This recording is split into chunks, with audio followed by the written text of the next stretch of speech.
Today, I want to share a story with you about how I made a $2 million account mistake and what you can do to avoid similar pain or a similar situation. So, we know the first 100 days is a really important part of the client relationship, right? I've been talking for weeks or maybe longer years about how important this first 100 days is because we know it's more than just paperwork, right? We know it's more than just transferring assets and taking insurance applications.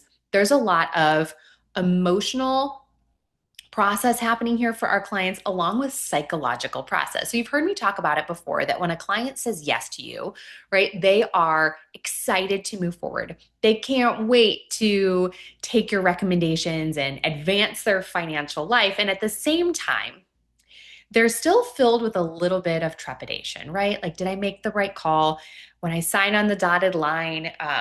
Did I do enough research? Did I interview enough advisors? Is this going to be everything that he or she says it's cracked up to be? So, I want to share with you a story about how I lost my very first $2 million client because of a process mistake. So this is early on in my business, probably 3 or 4 years into my practice. I was about to get my first $2 million account. And all of my processes up to this point had lived inside of my head or inside of the head of the director of operations that I had at the time. And we had a general way of doing, we knew what needed to get done, and we didn't have a lot of formal systems and processes. You've heard me talk about kind of this inflection point that I had as an advisor, and this is one of the things that led up to it.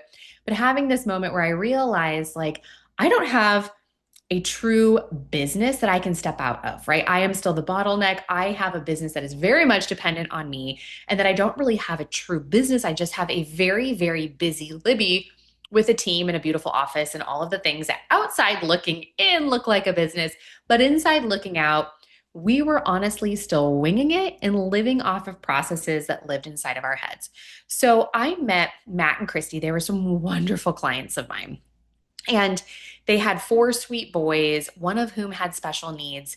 And they came to us highly referred by some existing clients of ours. And we put them through our financial planning process, right? Our process of going from being a prospect to a full blown client. And we did a really great job, right? We charmed the pants off of them. We were so great. We brought in attorneys to help us with the special needs stuff. And in my humble opinion, we crushed it. And the moral of the story here is that it does not matter how freaking good your recommendations are. It does not matter how funny you are, how charming you are, how templated your planning process is, how great of a financial planner you are. If you make too many mistakes during the first 100 days window, you absolutely can undermine all of the amazing planning that you've done. So Matt and Christy went through our process. They were stoked. We came out of our financial plan with probably around 10 recommendations of things for them to do moving forward. And they wanted to do all of them. And we were stoked, right? We were super excited. The downside is my director of operations at the time was out of the office on maternity leave. Like, can you believe she had the audacity to have a baby right when my biggest client of all time was coming into the office? So the good news was she was really excited and she was about to have the baby. The bad news is that all of our processes lived in her head. And while I had done a rollover from Fidelity, it had been a minute. And part of the process that lived in Mary's head was she would, when we did a 401k rollover from Fidelity, she would let the client know that, hey, this check is going to come in the mail to you. It is going to be made out to you, FBO us. So when you open it, don't freak out, right? You're going to see your name on the check, but it does not trigger taxes, it blah, blah, blah, blah, blah. Here is the process. And she would give them a letter of instruction and a UPS envelope for an overnight. And she would say, paperclip, here's a paperclip the check to this letter of instruction, place it in this envelope and drop it off at UPS and let us know that you did that. And then we will take care of everything else, right? And this is, of course, something that we learned from friction in the past. And this was way before we implemented our first 100 days. This is actually one of the triggers to, okay, we have some friction here. And how do we get this out of our heads and onto paper so we don't make this huge mistake again? So that was normally the process. But if, of course, I was doing my own applications, which I hadn't done in a minute, and we weren't doing paperwork parties and some of the other things I teach inside of the first 100 days course. So we hadn't set proper expectations with Matt and Christy, much less did we give them the letter of instruction and make it super easy peasy for them. So here's what happened. The check showed up at their home and Matt freaked out. He called the office. I wasn't available. So there was voicemails. We played phone tag. Several hours later, I finally got him on the phone. And the first words out of his mouth were, I just got a check in the mail for $1.8 million. And oh my gosh, it's made out to me. What the heck happened? And I said, oh, Matt, that's okay. I'm so sorry. You're absolutely, like, I forgot to give you a heads up. It was coming to you. Or maybe I mentioned it, but didn't make a big deal out of it. And that it would be made out. It looks like it's made out to you, but don't worry. It's actually made out to us. And here's exactly what I need you to do. And I gave him a couple of options, right? I said, okay, number one, if you're, I can swing by the office or I can swing by your house when I leave the office at the end of the day today. Or if you're in the area, you could certainly drop it off at the office and we'll make sure we get it processed and taken care of. And then number three, I could just mail you the letter of instruction, the envelope, and some instructions. And he was like, nope, I'm going to drop it off. I'm freaking out. I want to get it taken care of. And you could tell the tone in his voice as he was not happy. Now, also keep in mind, I hadn't done applications in a minute. And so we did have a lot going on and we did have some complicated transfers. And we had already made a couple of small mistakes, a missed signature here. We had a small NIGO. Like there were a couple of things that had already gone on, right? And you're going to make mistakes. You're human. Like transfer companies are going to give you the wrong instructions. You are going to think they accept a digital signature and they want a wet signature. Like things are going to happen. So I'm not saying if you make a mistake within the first 100 days that all bets were off, but a couple of mistakes, keep in mind your clients are sitting there looking for red flags, right? They're looking for confirmation of whether or not I made the right decision. Was moving my assets, was signing on that dotted line, was it the right call?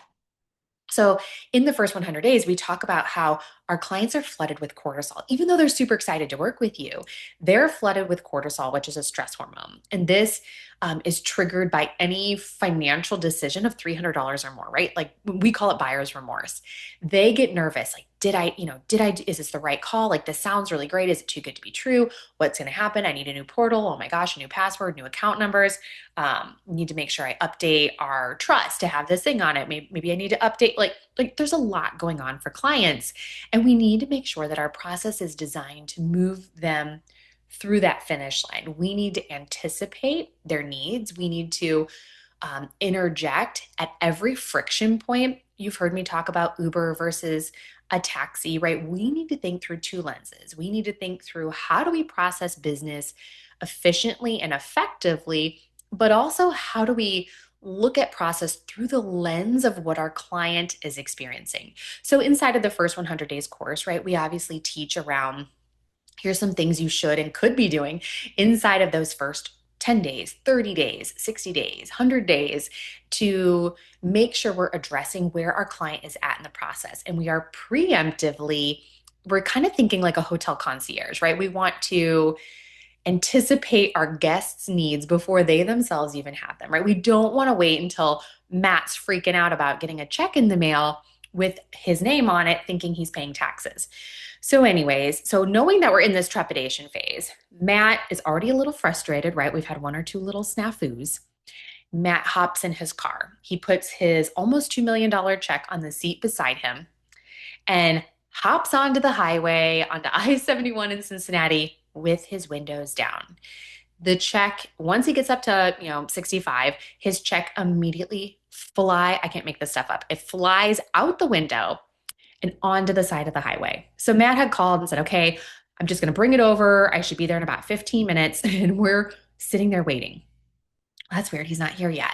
And we tried texting or we tried calling him, no response. Eventually texted him, right? No response. And we're like, well, that's so weird. Hopefully everything's okay. And it's because he was on the side of the highway looking for his almost $2 million check, like a convict looking for trash. He stomped around in the weeds on the side of the highway for over an hour looking for this check. He eventually gave up, got in his car, and drove to our office. Needless to say, he was not a happy camper. Now, was it my fault that his check blew out the window? No, but we took full ownership for the fact that the only reason he had the check in the car was because we didn't follow our very own process. We did not have a documented standard operating procedure for rollover checks from Fidelity. If we had that and we had used it properly, we would have supplied that letter of instruction. We would have supplied that UPS envelope. We would have made sure we had set expectations with Matt around here's exactly what you can expect. Here's what the check is going to look like. Here's who it's going to be made out to. Here are the common things people freak out and worry about when they get that check in the mail. And here's exactly what we need you to do next. So, of course, Matt shows up at our office, not a happy camper. We say, that's okay. We're going to get on the phone with Fidelity. We're going to stop that check. We get Fidelity on the phone. We take care of it. And Fidelity asks the question, would you like us to reissue the check? And Matt, who was visibly sweaty from being outside on the side of the highway looking around for this check, he was visibly sweaty. He was frustrated and he was over it. He says to the Fidelity representative, no thanks. I think I'm just going to put everything on hold and just figure it out. So we get off the phone and he shares with us, like, hey, look, I think I'm just going to put everything on pause for now. Needless to say, we did not do the business with Matt.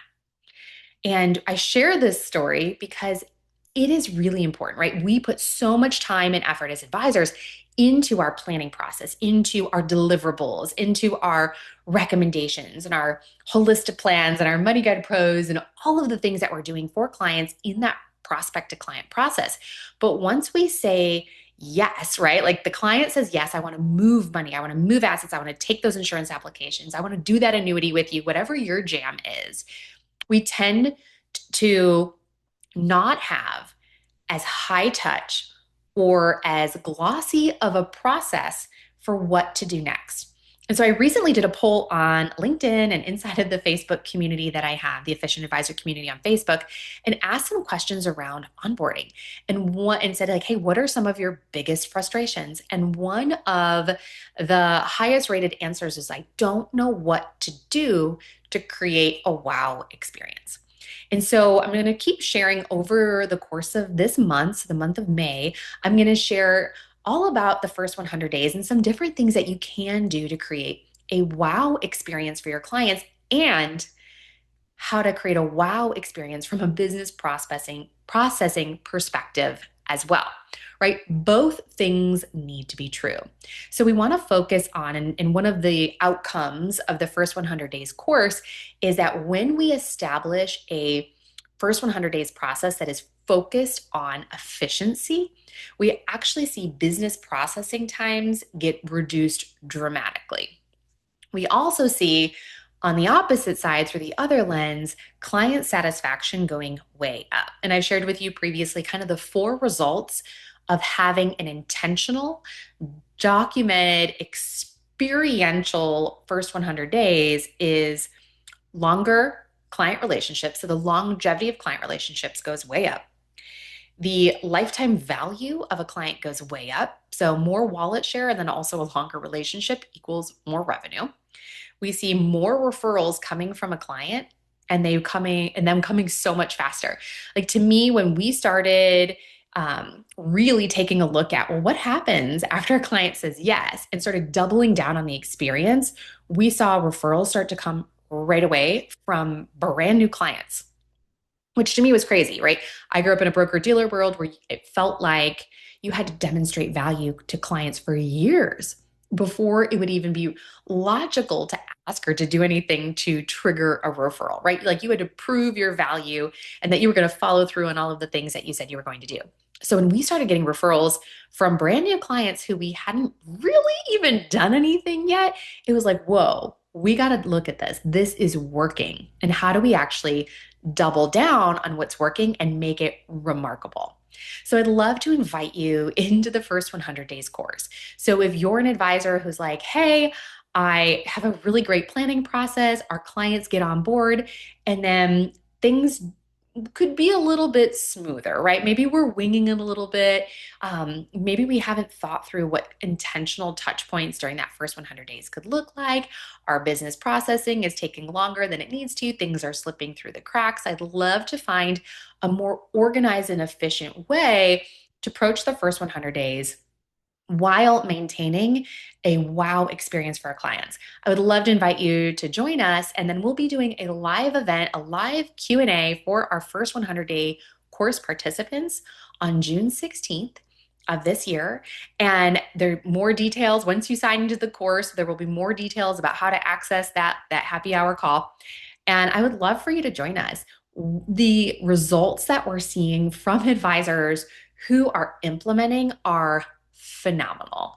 And I'm so excited to share this process with you because it is easy to implement. It does not require any special tech. It does not require any certain tech tools or tech stack. You don't even have to, it can be implemented at a BD, at a boutique IRA. Like it is not a compliance concern. It is literally just a special way of integrating touch points throughout the first 100 days and creating more efficient processes for applications, for paperwork, for onboarding clients into a portal, for setting expectations and weaving in that human to human experience that we want our clients to have. So again, I would love for you to join us inside of the first 100 days course, and then I'll see you live on June 16th.